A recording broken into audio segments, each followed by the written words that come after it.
Pero la pregunta de seguridad. Después hablamos. O quería algo. Ya, economía. Janet Jara. Estamos en el orden de la papeleta. Usted es la número 2. Una de las críticas que surgió en la tramitación de la reforma de pensiones es que usted insiste en que hay que terminar con las AFP y que si es presidenta va a intentar terminar con las AFP. ¿Conviene seguir introduciéndole inestabilidad a ese sistema una vez que se ha hecho la reforma tan recientemente? Bueno, lo primero quiero partir valorando la reforma que sacamos adelante. Creo que es una reforma que estuvo más de una década estancada, que todos tuvimos suficiente flexibilidad y sobre todo capacidad de diálogo. Para construir mayoría, muchas veces tiene que conversar con gente que piensa muy distinto. Y en esto, sin duda, las opiniones de senadores como Moreira en su minuto, Coloma, el mismo senador Galilea, y la democracia cristiana con Eric Gaedo, ¿cierto? Y en su minuto también con Alberto Undurraga, logramos generar una base que nos permitiera sacar adelante esta demanda ciudadana. Si usted me pregunta si se tienen que hacer más cambios, yo lo primero que le puedo decir es que en el próximo gobierno, que lo lidere, y que por cierto espero ser yo, la primera tarea es implementar bien la reforma. Lo comento porque... O sea, ¿no va a ser una prioridad terminar con las AFP? Un segundo, voy para allá. Lo comento porque ahora en enero van a subir sus pensiones 1.400.000 personas. En septiembre previamente va a subir la PGU 500.000 personas, pero vienen dos procesos muy importantes, que es el traspaso de multifondos a fondos generacionales y hay además la generación de la licitación de los actuales afiliados, tema al que las AFP se opusieron hasta el último minuto. Ya, todo eso es parte de la implementación del próximo gobierno. Todo eso es parte de la implementación de la reforma. Si usted me pregunta si yo creo que hay que terminar con las AFP en el sistema de pensiones, sí, mi convicción no ha cambiado. Va a depender mucho de la correlación de fuerzas que tengamos, pero sí, es parte de mi programa de gobierno y lo digo con esta claridad, porque aquí muchas personas dicen fin a las AFP, pero la verdad en el Congreso hay una amplia bancada que las defiende. Y no me parece a mí... No es un tema que no puedan haber privados en el sistema de pensiones. El punto es que aquí hay privados con fines de lucro. Ese es el punto. O sea, como si fueran empresas de cualquier naturaleza y no derechos sociales. ¿Sin fines de lucro? ¿O por empresas estatales? Públicas, privadas, pero del ámbito de la seguridad social. Las pensiones no son un bien de consumo, ¿como las cajas de compensación, algo así? Por ejemplo, o las mutualidades, que también existen en la seguridad social. Creo que los temas económicos eso va a ser relevante, pero sin duda también lo que viene para el país con el incentivo al crecimiento económico, la generación de empleo y un buen salario van a ser temas relevantes. Ya, perdón, ojo que hay ruido en el estudio, por si acaso. Silencio en el estudio. Y en materia de temas impositivos, si me permite, dado que estamos en el bloque económico, ¿ya? Quisiera señalar algo. En mi gobierno yo no voy a bajar el impuesto a las grandes empresas. Lo quiero decir claramente porque se ha puesto aquí un debate de que lo que se requiere es bajar la primera categoría, que es el impuesto corporativo, ¿sí?, y subirle el impuesto a las personas. Y a mí me parece que es un muy mal negocio para el país que a las empresas, que son el 3%, las que están clasificadas como grandes empresas y son las únicas que pagan el impuesto corporativo completo, les bajemos el impuesto para subírselo a las personas. Usted sabe naturales. Que el impuesto corporativo es muy superior al promedio de la OCDE, por ejemplo. Yo lo sé, pero la verdad es que nuestro sistema tributario está integrado, Iván, y los demás países no. Ya, esto quiere decir Janet. que el impuesto que paga la empresa se lo descuentan al socio y en los demás países no. Muchas gracias, Entonces Janet. tiene mucho que ver con eso. En un artículo ayer, Carolina Toa, en un artículo de ayer donde se hacían distintas definiciones en el Mercurio respecto de materias económicas, usted decía, el Estado debe entregar certezas y despejar trabas. ¿Por qué habría que creer eso? ¿Por qué habría que creer en una política centrada en eso, en que el Estado dé certezas y despeje trabas, si Dominga ha sido el ejemplo de todo lo contrario y ha sido gestionado de esa manera por este gobierno, Carolina? Sí, qué buena pregunta, Iván, porque creo que tenemos que sacar nota de los debates que hemos tenido el último tiempo en materia económica, en que todo el mundo actualmente dice que el crecimiento es importante y que Chile tiene un potencial enorme, enorme. O sea, Chile es rico en todo lo que el mundo necesita, en recursos, pero además tiene potencialidad para desarrollar actividades como los data centers, quizás superior a casi cualquier país del planeta, para producir alimentos de calidad naturales, que va a ser una demanda creciente, pero por algo no logramos dar con una agenda que permita impulsar eso. Y una de las razones es que la discusión de la política para facilitar ese crecimiento es mala. Y la discusión de la política con el mundo empresarial llega a punto ciego permanentemente. Entonces, en el caso de Dominga, por ejemplo, ¿qué es lo que vamos a cambiar en nuestro gobierno? Que un proyecto como ese, al inicio, cuando se presenta la idea del proyecto, tenga una participación ciudadana obligatoria.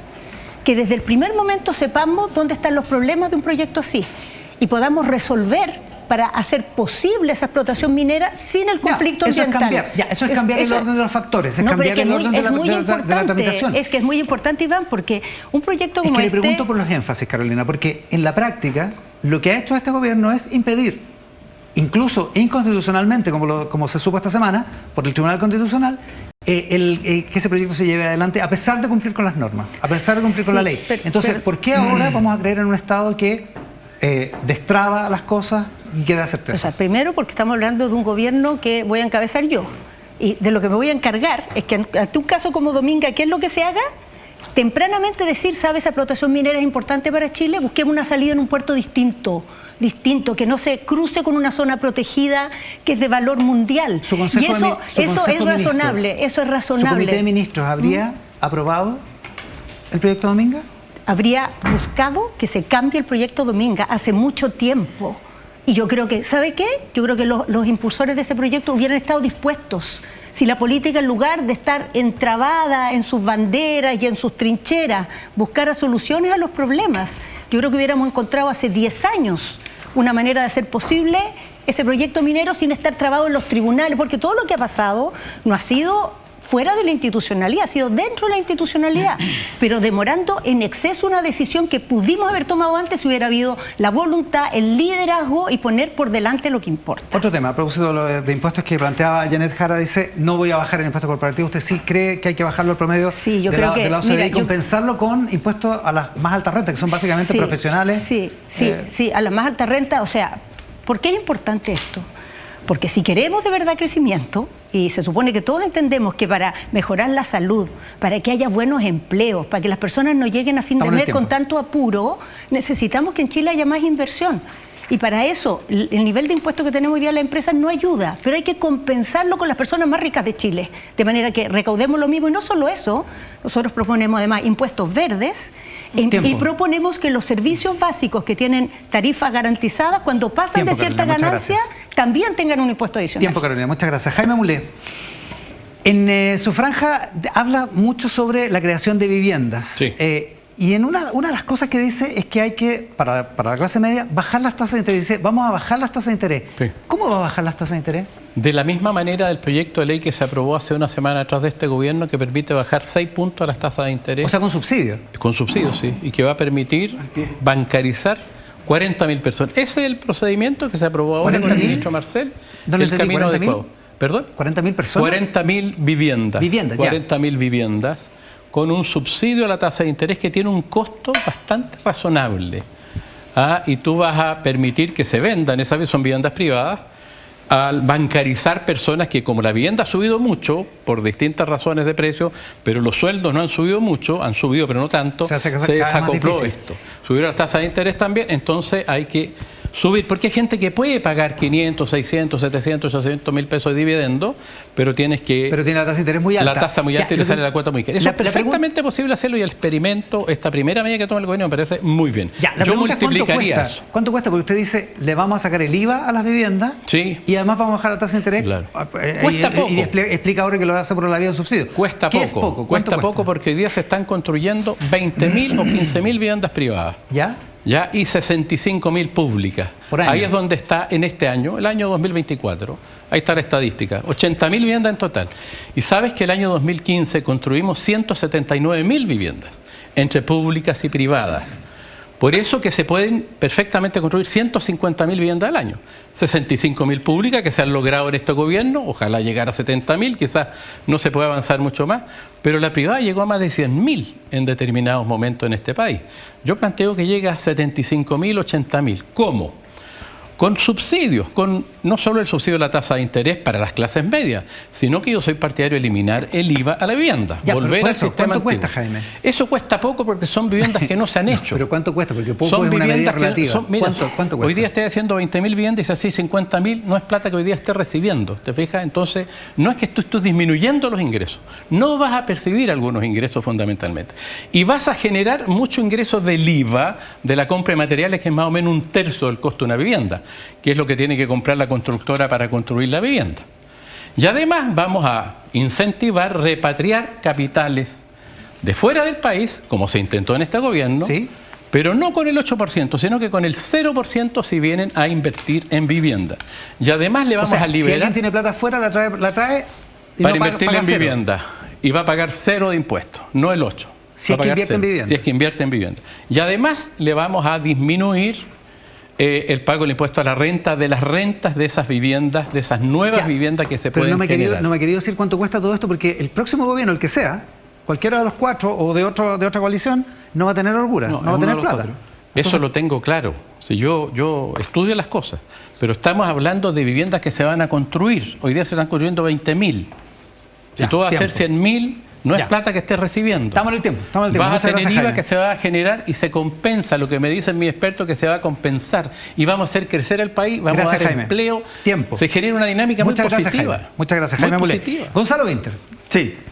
A propósito de su franja electoral, hay un spot sobre la mesa del poder. Ya. Y en ese hay como que le echan la culpa y que tienen que pagar la cuenta las AFP, las universidades, supongo, y las autopistas, mencionan las autopistas. Le pregunto, ¿usted no cree en el sistema de concesiones que permitió que se hicieran todas esas autopistas urbanas e interurbanas? Voy a partir por algo relacionado con lo anterior. Empleo para la higuera, pero no a Dominga. Nuestros nietos nos lo van a agradecer. Segundo, aunque cumpla con la ley, ya que estamos. Siempre con el Estado de Derecho, pero mi posición es que el proyecto Dominga daña al medio ambiente irreparablemente. Pero cumple con la ley. Siempre seré respetuoso del Estado de Derecho. Ahora voy a la pregunta de la autopista. O sea, pero yo creo que ya que estamos. Pero déjame ir a la autopista, se llama. ¿Qué posición sobre Dominga? Es que, no, pero quiero hacer una aclaración. Un comité de ministros suyo. ¿Puedo responder lo de la autopista? Un comité de ministros suyo, ¿aprobaría Dominga si es que cumple con la ley? No, lo rechazaría, porque yo creo que no cumple con la ley, porque creo que los informes son lapidarios. Lo que no quita que yo seré un presidente respetuoso del Estado de Derecho. Hablemos de las concesiones. Pero le aviso a los chilenos que si se aprueba Dominga, nuestros nietos nos lo van a recriminar. Ahora hablemos de las concesiones. Hablemos de las concesiones. Yo estoy de acuerdo con que se hagan concesiones, especialmente ahora en trenes y otro tipo de cosas. Sin embargo, creo que es muy importante que el Estado haga buenos contratos que beneficien a la gente y creo que hoy día hay contratos que deben ser mejorados. Sin embargo, Iván, los contratos originales se han ido revisando y de hecho sin embargo, pero creo que siguen siendo demasiado beneficiosos para las autopistas y que pueden ser más beneficiosos para la gente. Sin embargo, quiero referirme a eso.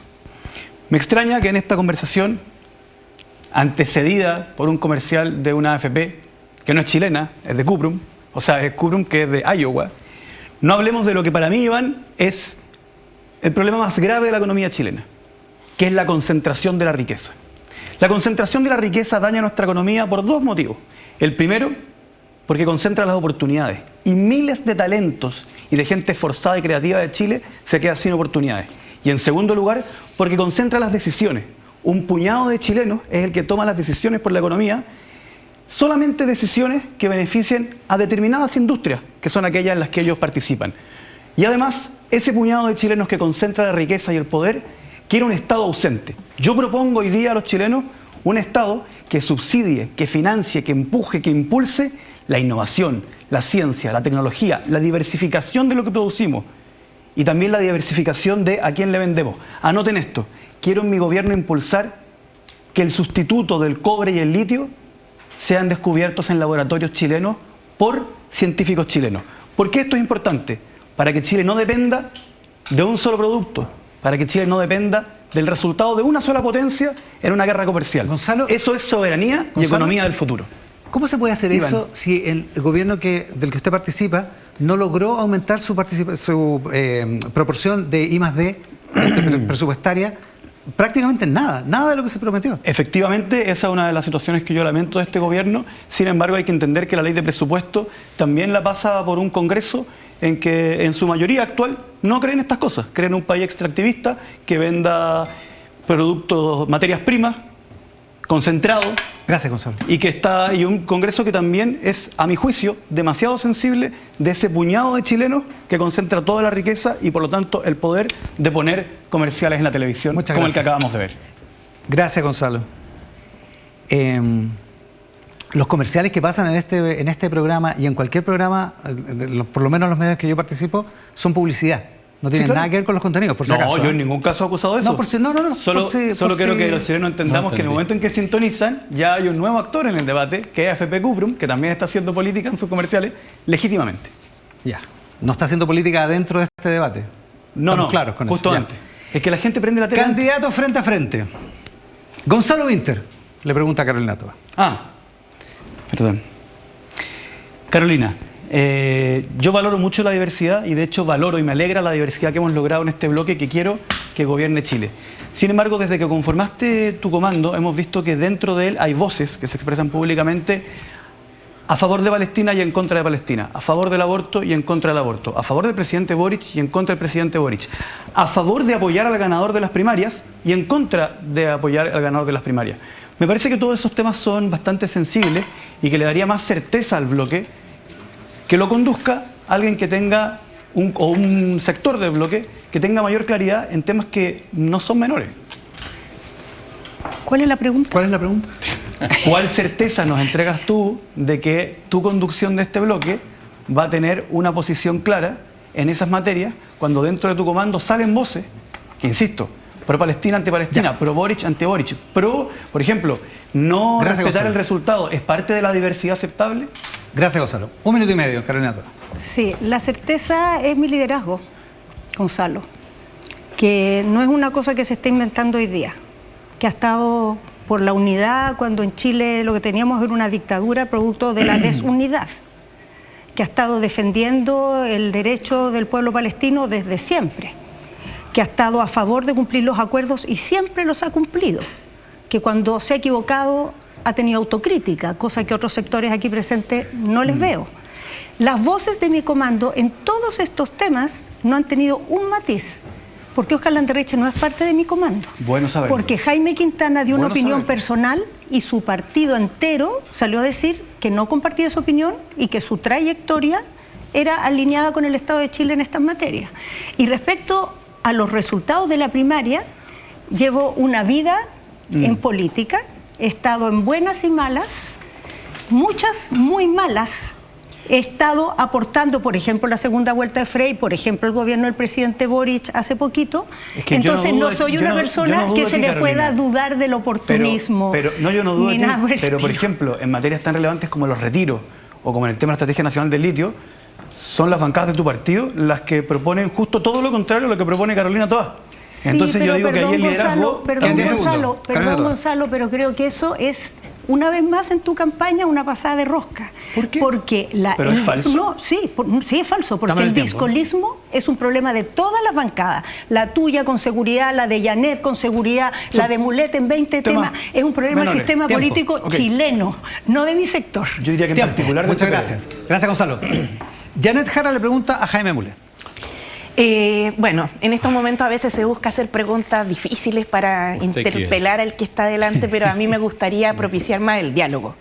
Y por eso, Jaime, dado que tú eres el candidato de las regiones, porque aquí ninguno de nosotros viene de regiones, me gustaría conocer cuáles son tus propuestas concretas para fomentar la descentralización en el país. Me alegro mucho de la pregunta y te la agradezco, la verdad.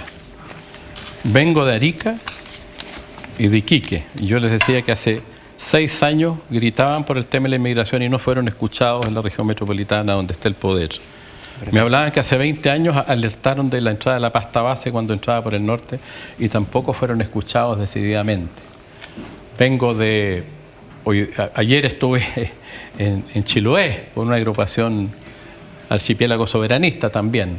Lo mismo, quieren instalar una gran línea de transporte de energía eléctrica que les divide la isla en dos y la verdad es les mata el paisaje turístico precioso que para ellos es fundamental.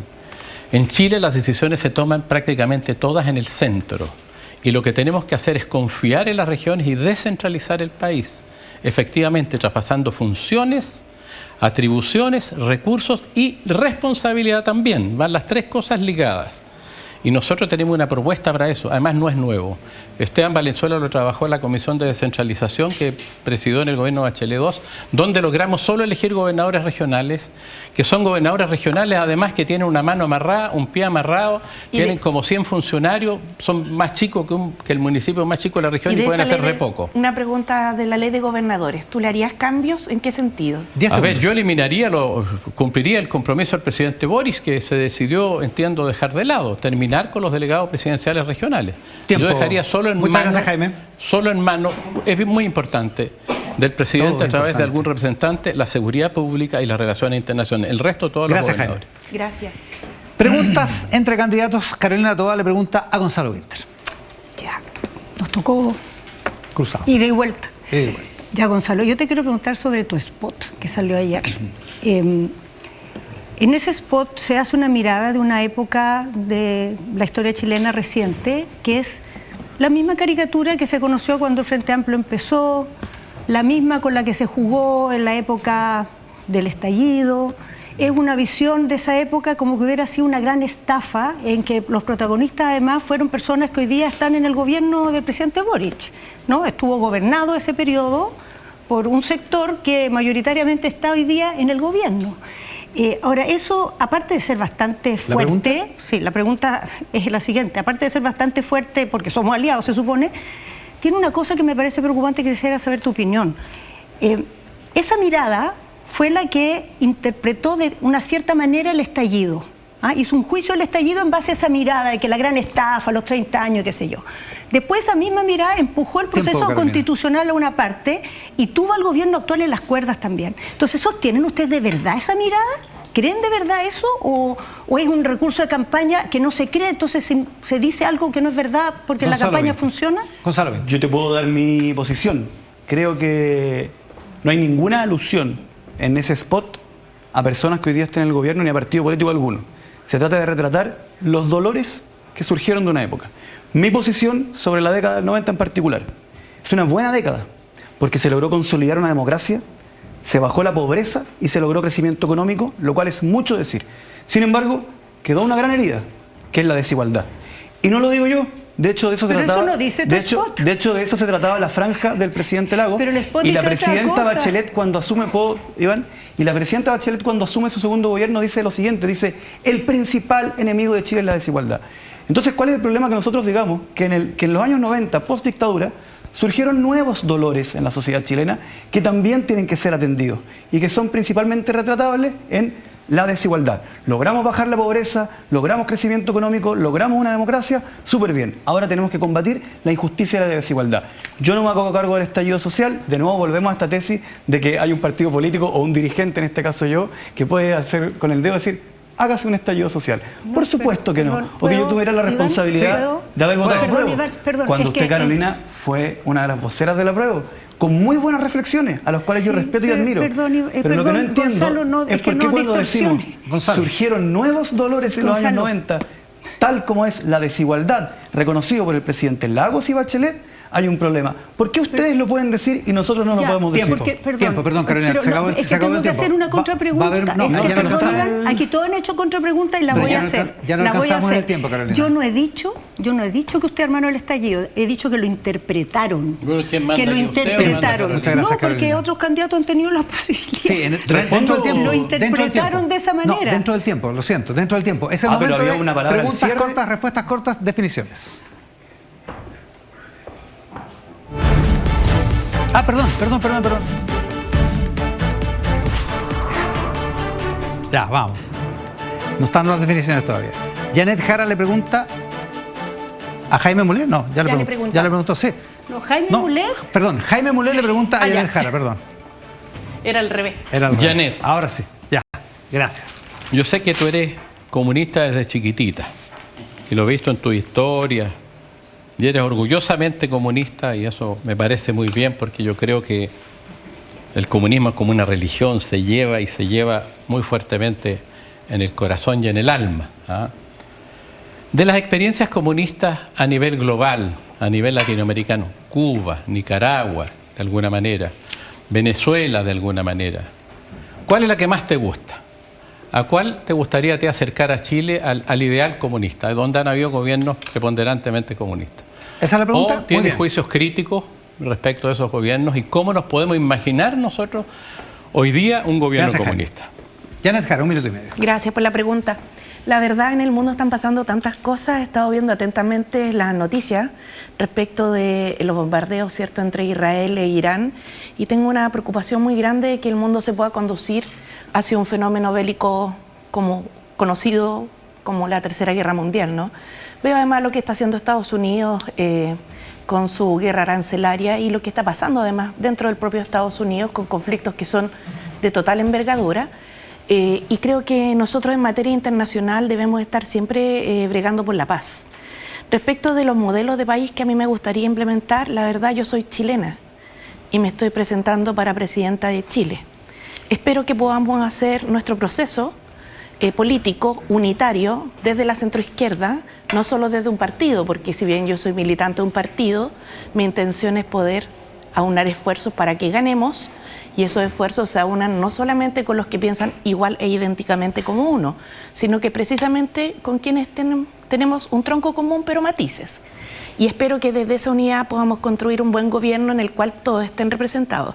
Si las personas me dan la posibilidad de ganar esta primaria presidencial, quiero dar plena garantía de que desde el día 1 se van a incorporar todos los sectores que están confluyendo en esta primaria, no solo al comando, sino que también con sus ideas programáticas.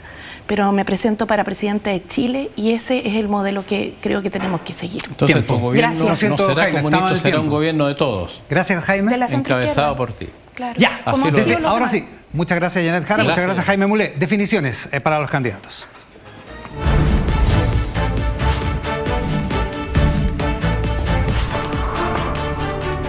Angélica Bulnes, definiciones. Aquí estoy de nuevo. Está muy entretenido el debate, lo he estado disfrutando, pero para que no perdamos audiencia y mantengamos a todos los sectores interesados, voy a traer acá, voy a sentar acá a los que no están, o algunos de los que no están, al sector de la derecha o las derechas. Así que me gustaría saber, esta es una pregunta para todos, ¿a qué figura de la o las derechas ustedes, no voy a decir admiran, pero destacan?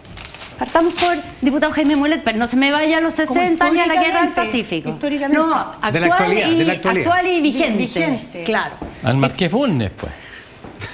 ¿Qué le dije yo? No, de la actualidad. De ahora. Pero gracias. No, está bien. Creo que históricamente siempre se marcó él en los periodos pasados, sin lugar a dudas.